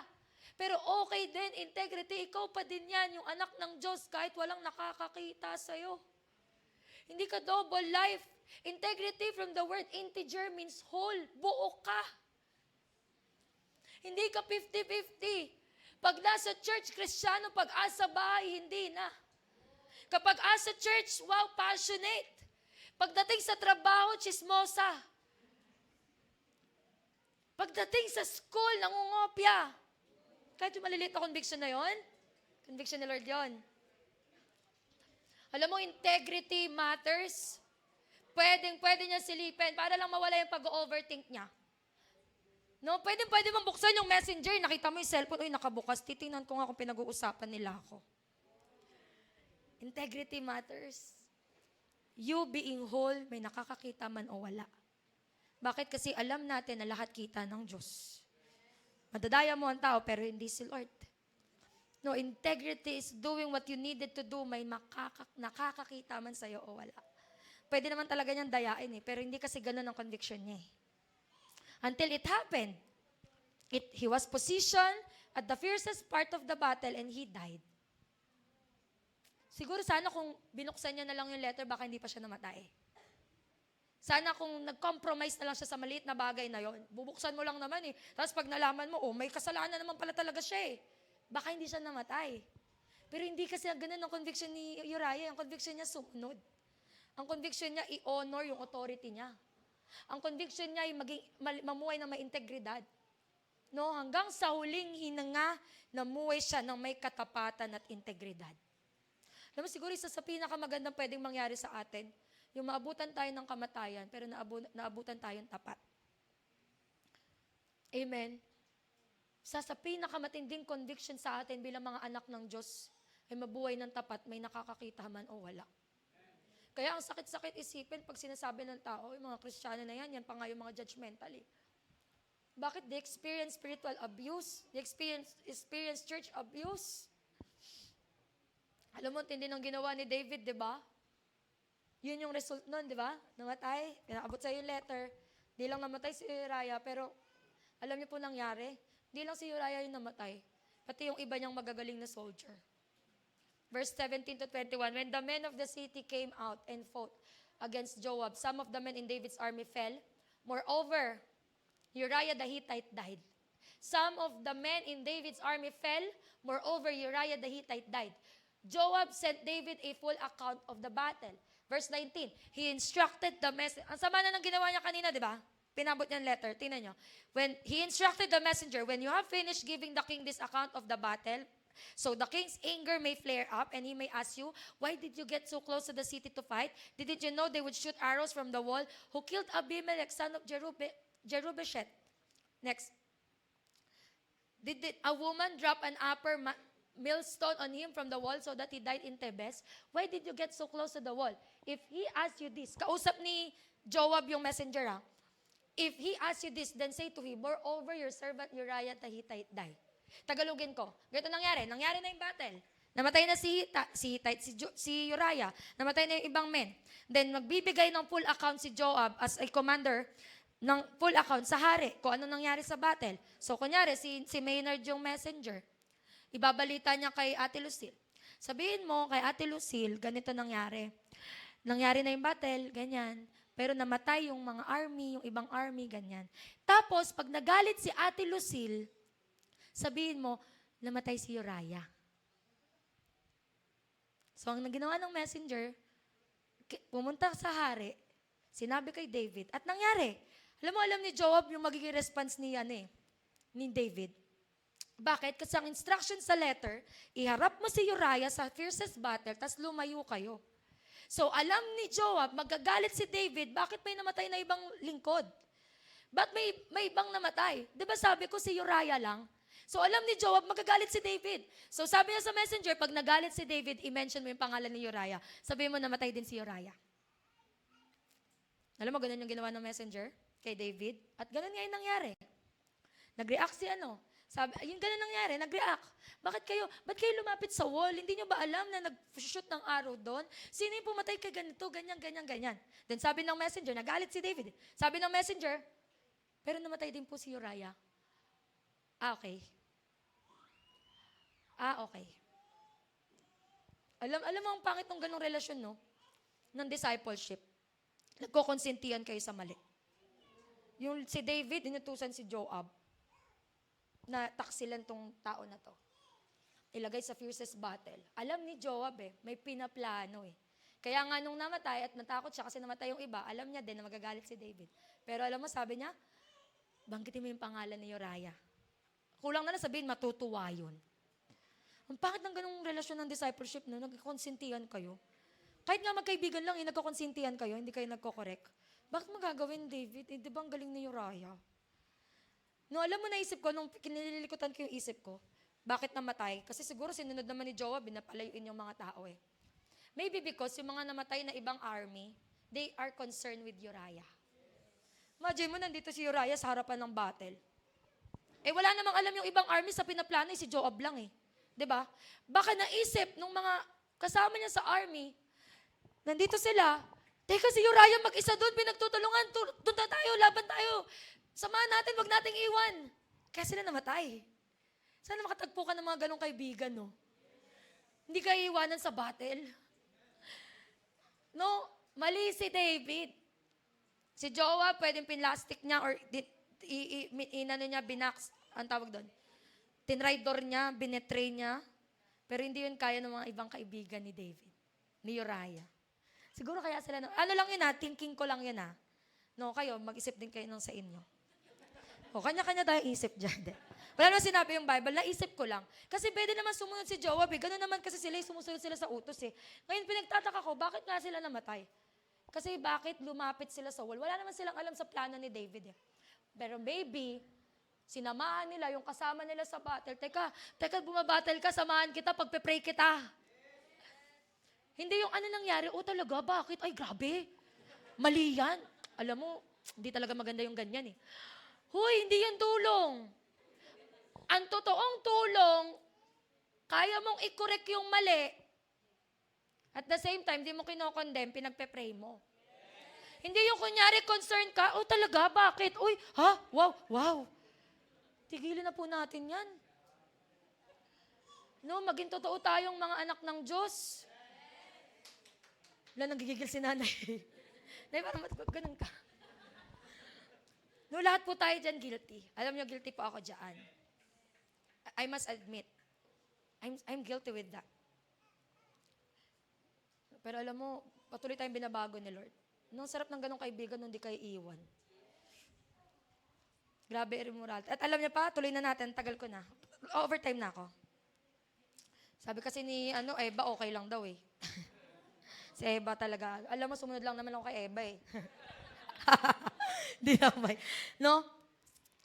Grabe. Kala niya, nung nalaman niya na namatay si Uriah, okay na siya. Grabe no, sakit noon. Parang, mangyari lang yung gusto mo, pero wala kang pakialam ano yung damage. Di ka man lang umiyak, namatay yung mga army mo na walang kaalam-alam na ikaw ang may kasalanan. Hindi ka umiyak, nalalagasan ka na ng tao. Nalalagasan ka na ng matitinding warrior.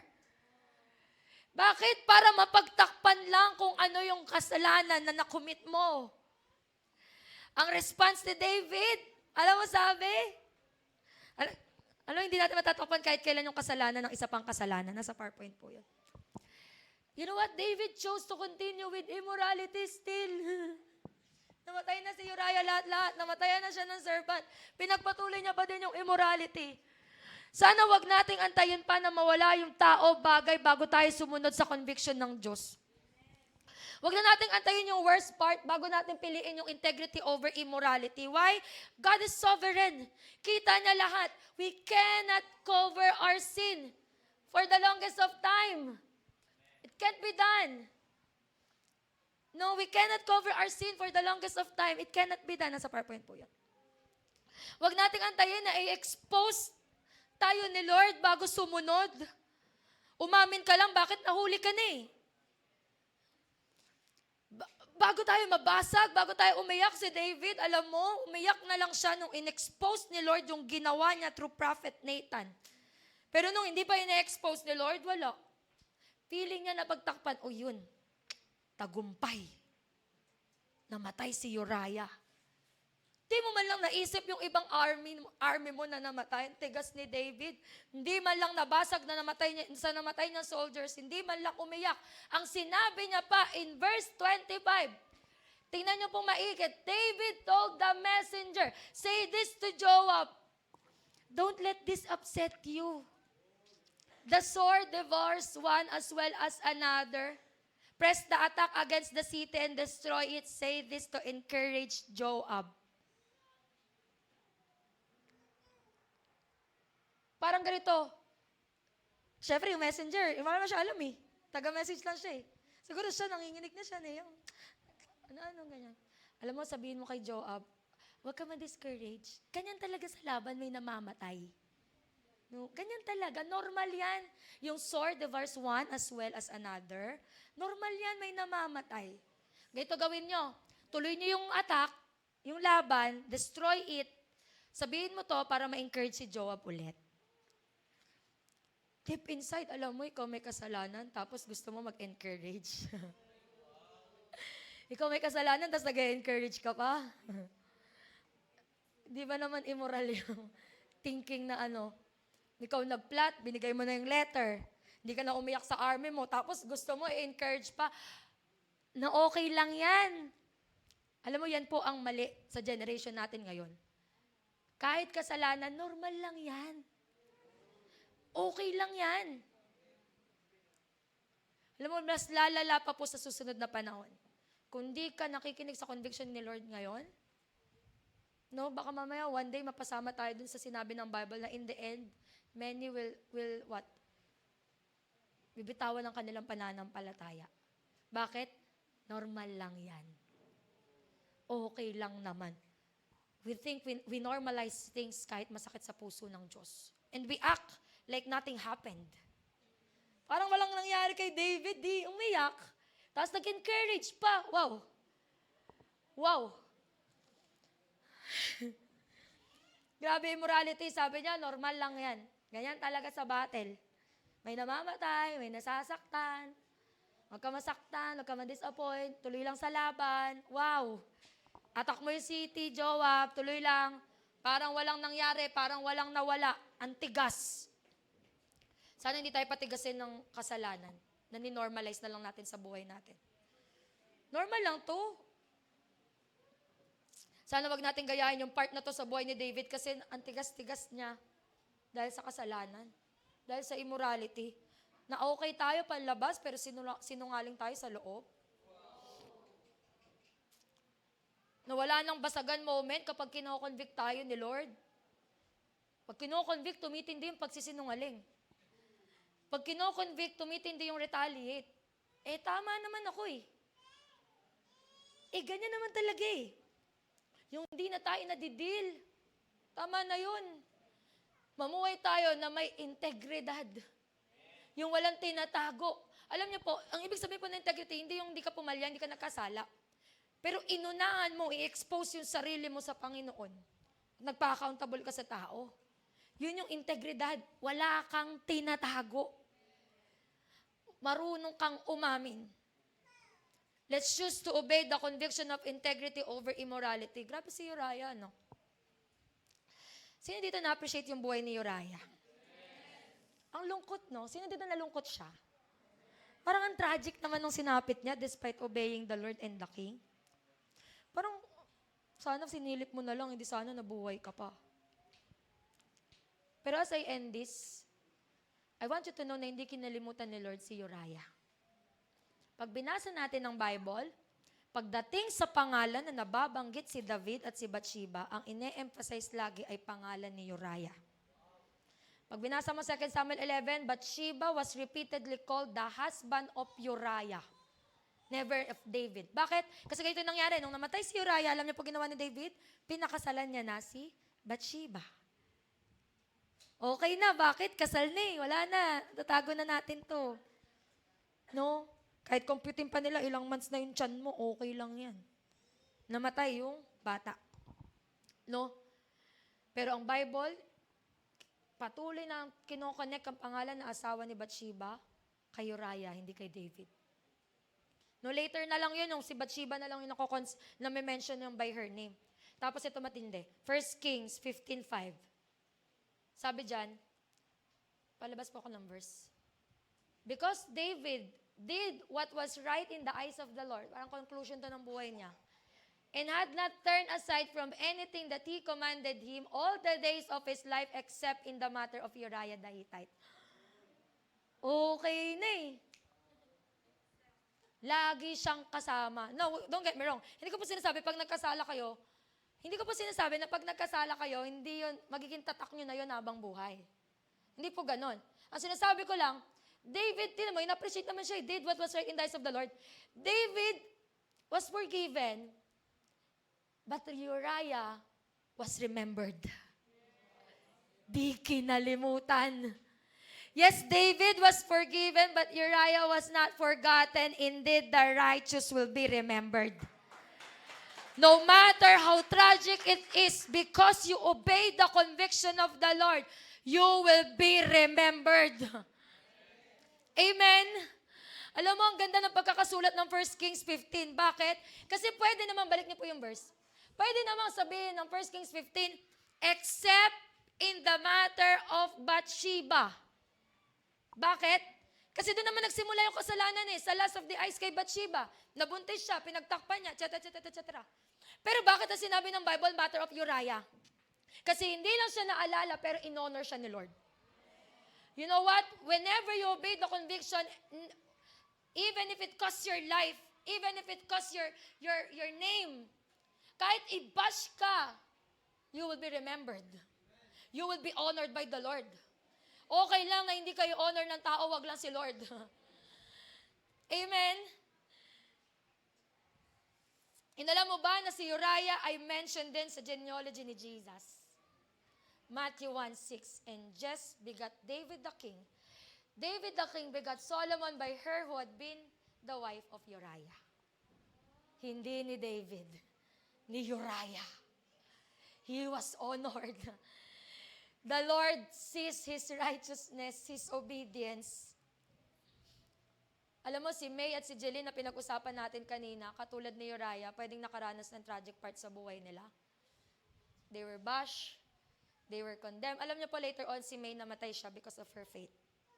Hindi siya namatay because of cancer, pero namatay siya because of obedience to the Lord. Si May, si Jaylene, hindi siya nakapag-soccer ng normal. Kasi kahit saan siya magpunta, binabash siya. Pwedeng katulad ni May, ni Jaylene, yung katulad kay Uriah, pwedeng makaranas sila ng tragic part sa buhay nila. May was killed, Jaylene was bashed at canceled. Madami pang Kristyano ang nakakaranas ng matitinding pain for the sake of obeying the conviction of the Word of God. But this story shows that they were not forgotten. Pinag-uusapan nga natin ngayon si May at hindi ko nga sila kilala eh. And maybe ikaw din. Di kita kilala, baka tulad nila may ganun kang karanasan. But I want to tell you na those who obey the conviction of God will never be forgotten. You will not only be remembered by God, but also you will receive honor. Ganun ang nangyayari kay Uriah. Bakit? Sumunod siya sa conviction ng Diyos sa buhay niya. I'm done. Tayo po tayo lahat. As I close this, you know what? I want you to know that Uriah foreshadows Jesus. Uriah is a type of Christ in the Old Testament. Sino dito nanggigil sa ginawa ni David? Patingin ng kamay. Sino nanggigil sa ginawa ni David? And David in the story foreshadows you. Foreshadows us. We are the David in the story. We have sinned greatly. We are part of Jesus' horrible death on the cross. Alam mo, si Jesus, si Uriah, baka akala mo nakakagigil yung pinagagawa ni David. Pero whenever we disobey the conviction, tingin kayo sa akin lahat. Ganito po yung ginagawa natin. Para kang kumukuha ng papel. Sinusulat mo yung kasalanan mo. Today, I decided, whenever you disobey the conviction, today, I decided to hurt God. Para kang kumuha ng papel. Today, I decided to break Jesus' heart. Sinusulat mo yung kasalanan mo, yung pag-disobey mo sa pinapagawa ni Lord, tinitiklop mo yung papel, inaabot mo kanino? Kay Jesus. Pwede si Uriah, wala siyang idea na yung hawak niya ay kakamatay niya. Pero si Jesus, clear na clear sa kanya na ang hawak niya ay kasalanan mo at ikakamatay niya. You are part of Jesus' death, horrible death on the cross. As I end this, sige, okay lang, tingin mo na kayo sa akin. This is what happens. This is the conviction. Iba ang conviction ng believer at ng unbeliever. Ang unbeliever, ang conviction ni Holy, ang gumagawa ng conviction ay si Holy Spirit. Labas ko lang muna. Nathan is the Holy Spirit who continuously convicts us to live a life pleasing to God. After nung nangyari, pinadala ni Lord si Nathan, tapos kinausap si David, tapos sabi ni Nathan, ikaw yung tinukwento ko. Alam ni Lord, nakita niya yung ginawa mo. And then doon lang umiyak si David, humingi ng tawad, nagrepent. Okay. Nathan is the Holy Spirit. He foreshadows the Holy Spirit to continuously convicts us. Gusto ko pong malaman mo na Holy Spirit is continuously convicting us up to today. Magkaiba ang conviction ng unbeliever at ng believer. Ang unbeliever, andyan si Holy Spirit. Jesus ascend. Sabi, it is for your sake that I will go for the Spirit to come.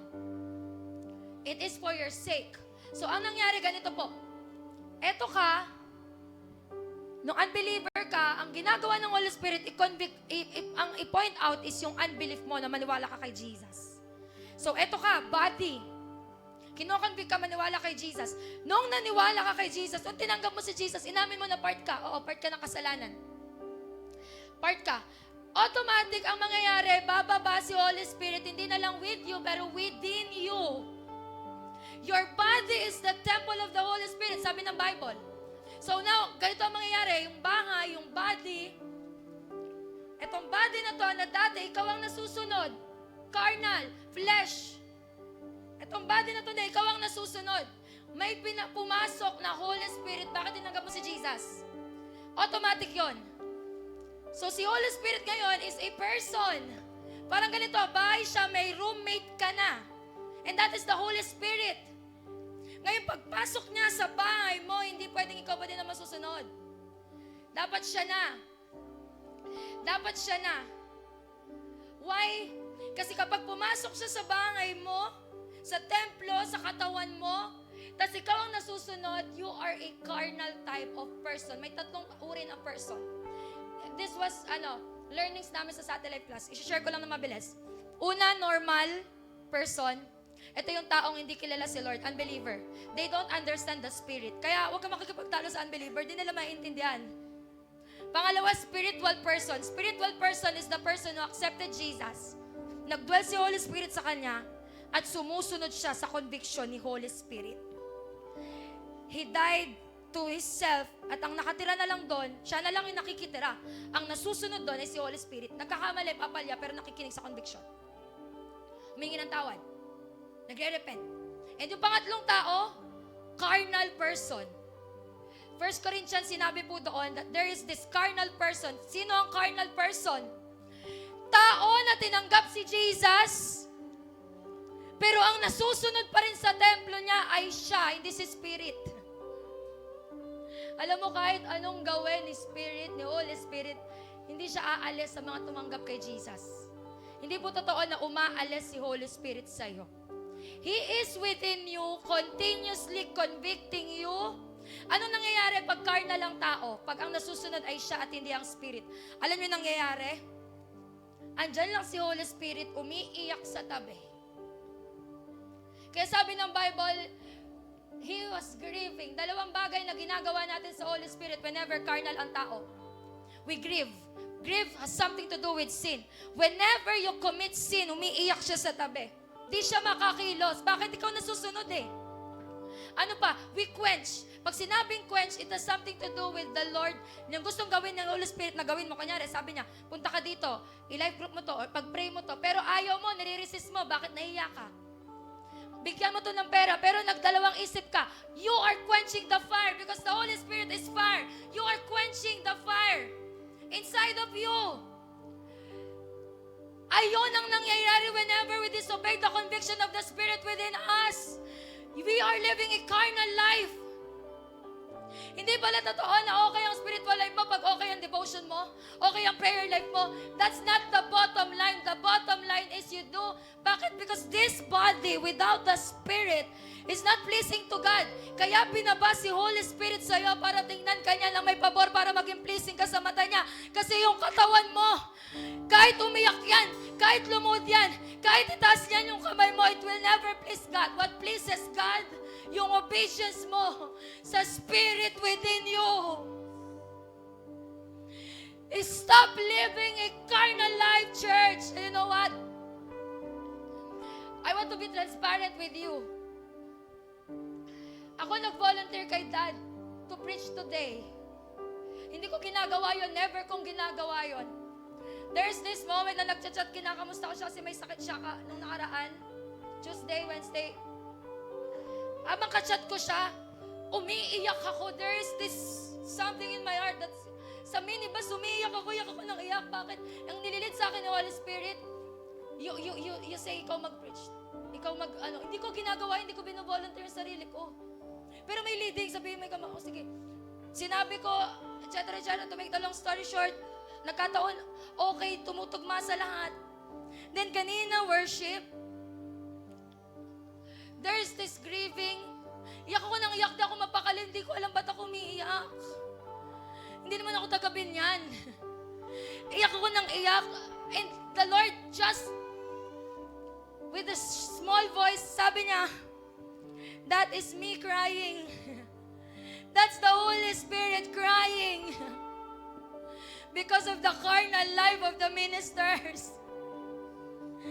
Pinagpe-pray ko yung lapag nyo kanina, Lord, this church will live a holy life. This church will be spirit-filled. This church will be a committed church. I'm crying, hindi ako umiyak dahil ako lang. I'm crying because that's the conviction of the Spirit in me. Hindi ko mapigilan yung iyak ko kanina, hindi ako makahinga. And the Lord just the Lord says to me, that's me crying inside the life of the carnal Christian inside this Life Giver Binyan. Today, the Lord is asking you, will you obey the conviction? Will you surrender the leadership to the Holy Spirit and decide today that no matter how small, how big it is, how small the conviction is, susunod ka. You will not quench the fire. You will not grieve the Spirit. Anong gusto ng Lord? Sabi ng Bible, you walk with the Spirit. Alam mo, na-realize ko, hindi imposible ang miracles, ang healing, ang supernatural sa taong lumalakad na ang nasusunod sa buhay niya ay ang banal na Espiritu. Ano pa? You be filled, you ask. Hindi totoo yung Holy Spirit come, nasa'yo na. Alam mo nangyayari sa kanya, hindi lang niya ma-release yung fullness of power niya kasi ikaw ang nagko-control. You want to experience a kind of spiritual life like never before? You decide today to obey the conviction. I want you to close your eyes. You know, the Lord is giving you two options. Will you obey the conviction? Will you decide today? Alam mo, sa isip ko, na-realize ko, hindi pala imposibleng mamuhay ng banal at karapat-dapat sa harapan ng Diyos. Kung maiintindihan lang natin anong nangyayari sa Spirit whenever we disobey the conviction. It is impossible for a Christian to live na walang bunga ng banal na Espiritu. Sabi ng Galatians, the fruit of the flesh is evident: sexual immorality, anger, outbursts of anger, selfishness, envy. You know, the Holy Spirit will not convict you to live in bitterness. Hindi siya yan. Pero ano ang bunga ng Holy Spirit? Love, joy, peace, patience, kindness, goodness, gentleness, faithfulness, self-control. You walk with the Spirit and you will see your life, spiritual life like never before. Tagal mong struggle sa purity. Ang kailangan mo lang isuko yung leadership kay Holy Spirit. Ang tagal mong struggle sa complacency. Ang kailangan mo lang sumunod sa conviction ni Holy Spirit. Ang tagal mong double life. Ang kailangan mo lang isurrender yung pagkakahawak mo sa buhay mo. At mamuhay ka na totoong consecrated sa Panginoon. today, you make a decision. As you close your eyes, alam mo, hindi pa ako natatapos, kinakausap ka na ni Lord. Kino-convict ka na ng Holy Spirit. Hindi ka kino-condemn. Ang kino-convict ng Holy Spirit sa believer, hindi sin, righteousness. Ang kino-convict ni Lord, ni Holy Spirit sa believer, righteousness. Na tumingin ka sa righteousness na ginawa ni Jesus sa cross today. Right now, kinakausap ka ng banal na spirito. Ang tagal-tagal lang ikaw ang nasusunod. Minamaliit mo. Ang tagal-tagal na, ang dami mong hidden sin. You are living carnally. I want to tell you, kahit minister ka, kahit coach ka, kahit pastor ka, kung hindi si Holy Spirit ang nasusunod sa buhay mo, you are carnal person. Make a decision today. Gusto mo ma-overcome ang complacency, obey. Gusto mo ma-overcome ang pleasure, ang impurity, ang sexual immorality, obey. Listen to the conviction. Hindi nawala si Holy Spirit. Hindi lang siya makagalaw. Let go of your hold. Decide today. Holy Spirit.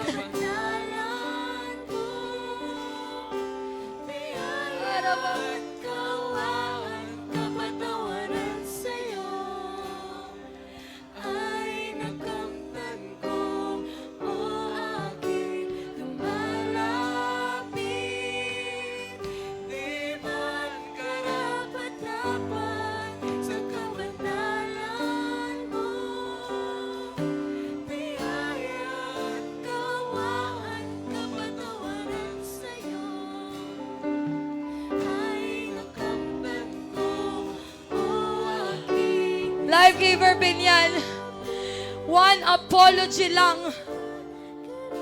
Isang apology lang sa banal na spirito and He will move. Kanina pa kinoconvict ka. Naririnig mo siya. Just one apology and He will move. And you will see your life like never before. Right now, talk to the Holy Spirit. Hingi ka ng tawad. Sorry for grieving you. Sorry for quenching your fire. Sorry, hindi ako nababasag. Sorry kasi ako pa rin ang nagko-control. Come on, church! Come on, church! Just one apology. Just one sincere apology and surrender. And you will see the move of the Spirit.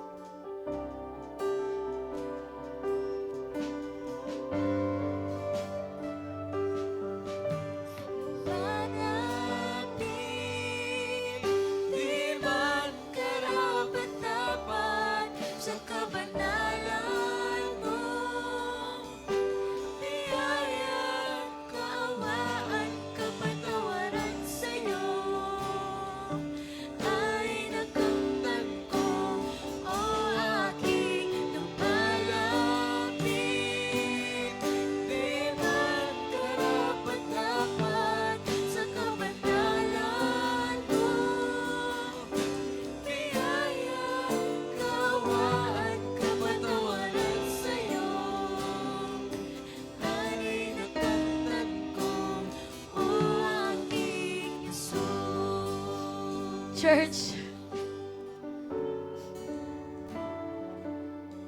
Habang nakapikit ka, gusto kong pakinggan mo to. Kahit anong gustong gawin ni Holy Spirit, hindi siya makaalis sa'yo. You know why? Because sabi ng Bible,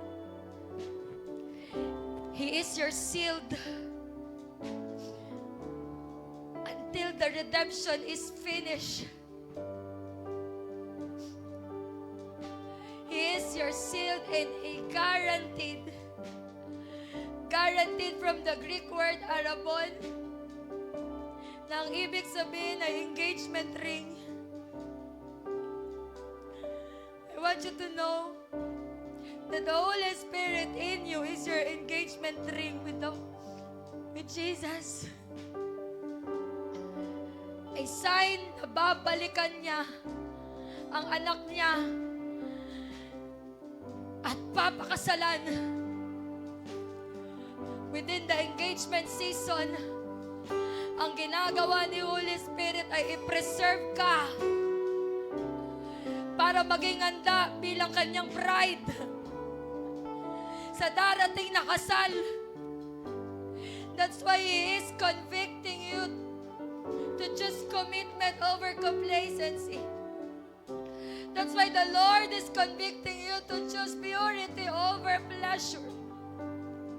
That's why the Holy Spirit is convicting you to choose integrity over immorality. The Holy Spirit is your shield. Hindi siya aalis kahit gusto niya dahil ang dumi-dumi na ng templo mo.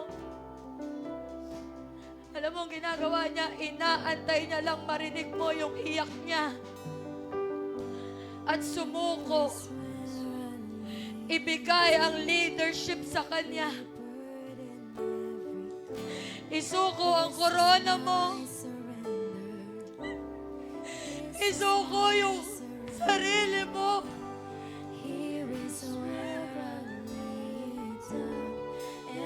Church, inaantay na lang yung decision mo. Today, katulad ni May, binibigyan ka ni Lord ng dalawang daanan. Nakikita mo ngayon sa harapan mo, dalawang daanan. Isang daan, papunta sa gusto mo.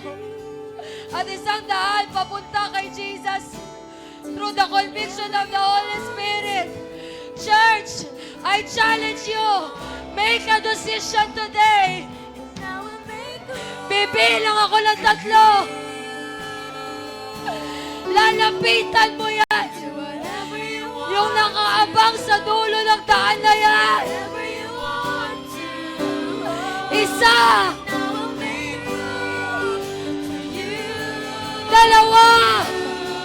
will you make a decision today na Holy Spirit, ikaw na ang mag-ari sa buhay ko?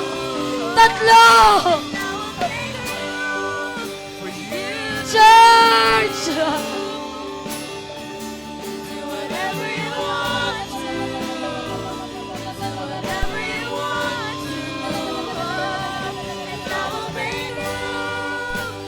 Make room for Jesus!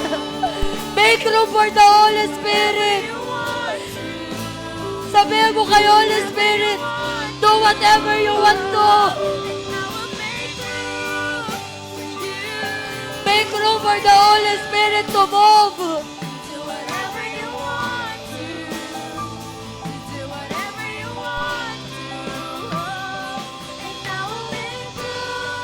Make room!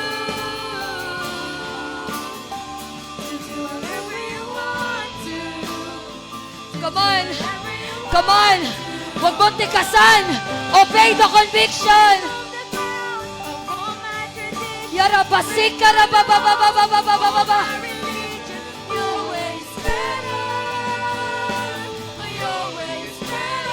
Pinapasag ni Lord ang tradisyon mo! Pinapasag ang wall of your religion! Surrender! Surrender! Obey! Obey the conviction. Obey. Shake up the ground of all my religion. Break down the walls of all my religion. Your way is better. Oh, your way is better. Shake up the ground of all my traditions. Break down the walls of all my religion. Your way is better. Oh, your way is better. Church.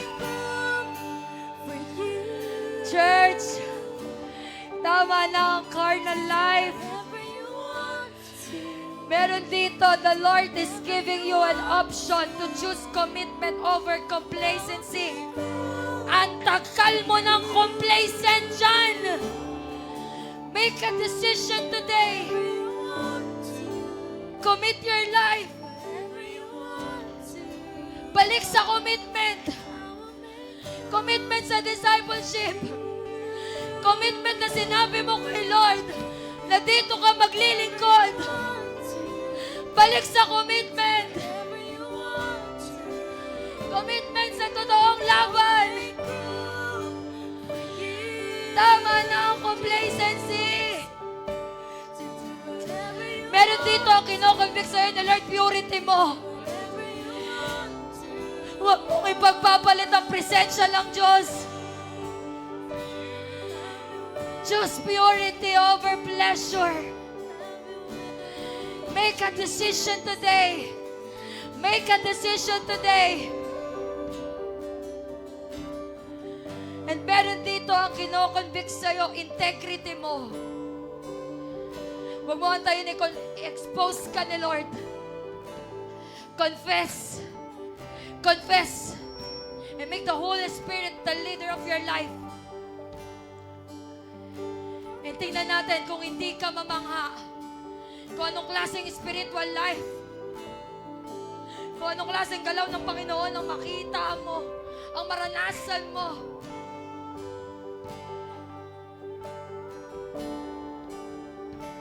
Thank you, Jesus. Thank you, Jesus. Ora siya raba.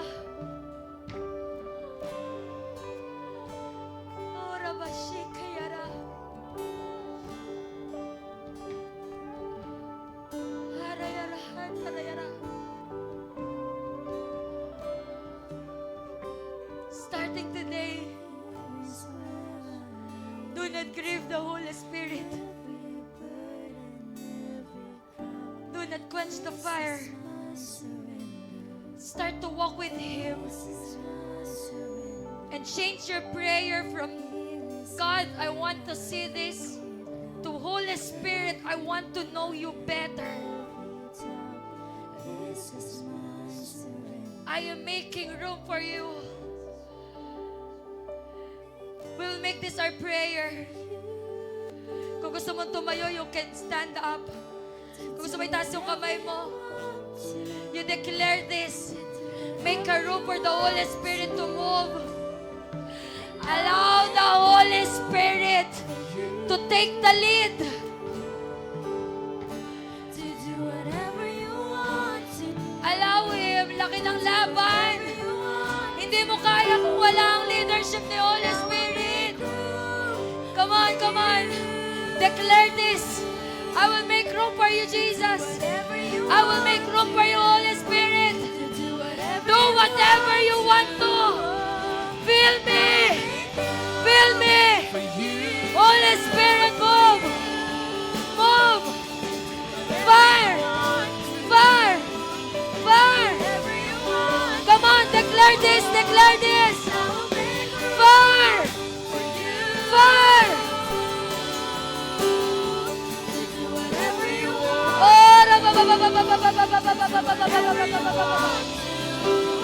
Come on, declare this. Babasag ka. Ora basig ka na bababa. Yes, Lord. Holy Spirit, your ways are better.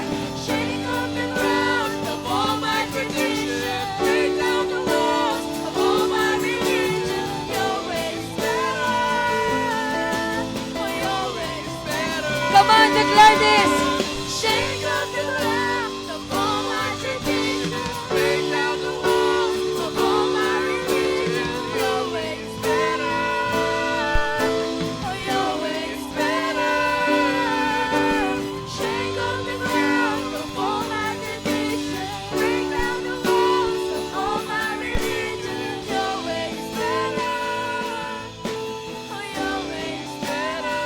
on, with all your heart.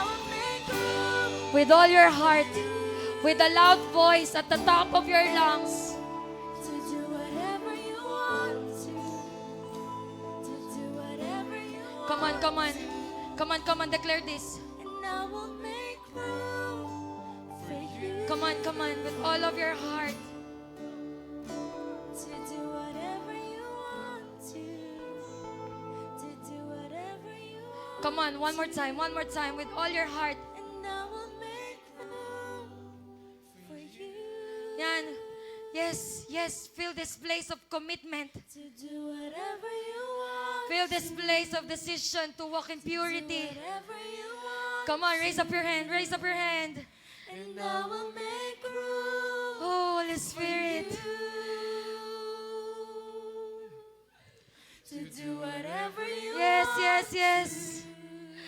Fill this place with commitment of integrity. And I will make room